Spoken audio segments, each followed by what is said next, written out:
This channel does not promote any violent, harmful, or illegal activities. All content provided by this channel is meant for an educational purpose only. Medinipur থেকে বাসন্তী রাস্তা তৈরিতে নিম্নমানের সামগ্রী ব্যবহারের অভিযোগ, দুর্নীতির অভিযোগ উঠতেই তৃণমূলের বিরুদ্ধে কাটমানির অভিযোগ তুলেছে বিজেপি, আর পাল্টা জবাব দিয়েছে শাসক দল তৃণমূল।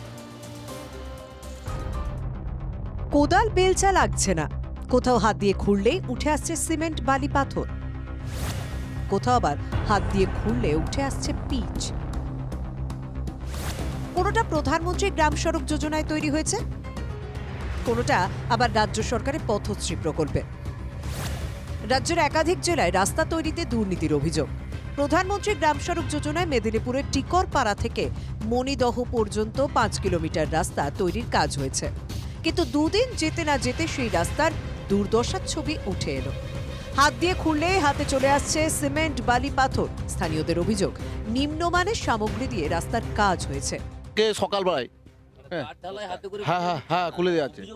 অভিযোগ হচ্ছে সিমেন্টের সংখ্যা মতো কম মতো, বালিও কাদো ছিল প্রচুর, ঠিক আছে, এবং হচ্ছে গ্র্যাভেল, এই আমাদের চিপস বদলে গ্র্যাভেলগুলো বেশি আছে। রামপুরহাট চিপস নয়, মরা চিপস 1 নম্বর। 2 নম্বর কলাইকুণ্ডার যে সিমেন্ট, কাটিং সিমেন্ট, সেই সিমেন্ট আসছে।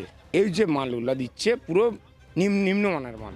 এই ছবি সামনে আসতেই তৃণমূলের বিরুদ্ধে কাটমানির অভিযোগ তুলেছে বিজেপি, যদিও গেরুয়া শিবিরের অভিযোগ মানতে নারাজ তৃণমূল। সামনে ভোট, টাকা পয়সার দরকার আছে, তৃণমূল নেতাদের পকেটে টাকা না দিলে তো কাজ করানো সম্ভব নয়। কন্ট্রাক্টর বাধ্য হয়ে হচ্ছে মাল ম্যাটেরিয়ালস হচ্ছে নিম্নমানের দিয়ে তাদের পকেটে টাকা ভরানোর ব্যবস্থা করে। যেই তো বন্ধ করলাম তো কি করে এখন শুনুন, কাজ তো সকাল থেকে সন্ধ্যা অবধি হচ্ছে, লেবাররা কাজ করছে, সেখানে কি করেছে তারপরে এজেন্সিকে বলেছি, ইঞ্জিনিয়ারকে বলেছি, তারা সে ইনকোয়ারি করবে। বাসন্তীতে আবার পথশ্রী প্রকল্পের হতশ্রী চেহারা। প্রায় 3 কোটি টাকা খরচে তৈরি রাস্তার পিচ উঠছে পায়ের চাপে। নিম্নমানের সামগ্রী দিয়ে রাস্তা তৈরির অভিযোগে বিক্ষোভ স্থানীয়দের। রাস্তায় পিচ ঠিক মতো দিচ্ছে না, মিক্সও ভালো হচ্ছে না, যে পিচের যে মিক্সটাও ভালো হচ্ছে না, রাস্তা উঠে যাচ্ছে। রাস্তার সমস্যায় তো 4 করে মাল দিয়ে যাচ্ছে, চারদিকে তো সব তো ঝরে চলে যাচ্ছে। ইট বাচ্চা কাচ্চা, আমাদের কুচো কাচ্চা বাচ্চা কাচ্চা আছে, ঘর থেকে ইট বের করে দেওয়া হয়েছে, যে 10-15টা 20টা ইট বের করে দেওয়া হয়েছে বামপাটটা একটু বড় মোটা করার জন্য, তাও দিচ্ছে না, তাও ইট ফেলে দেয়, না দিলি নয় বেঁচে নেবে। তৃণমূল পরিচালিত পঞ্চায়েতের বিরুদ্ধে দুর্নীতির অভিযোগে সরব হয়েছে বিজেপি। 80% চুরি আর 20% কাজ নিয়ে আমি খোঁজ খবর নিচ্ছি।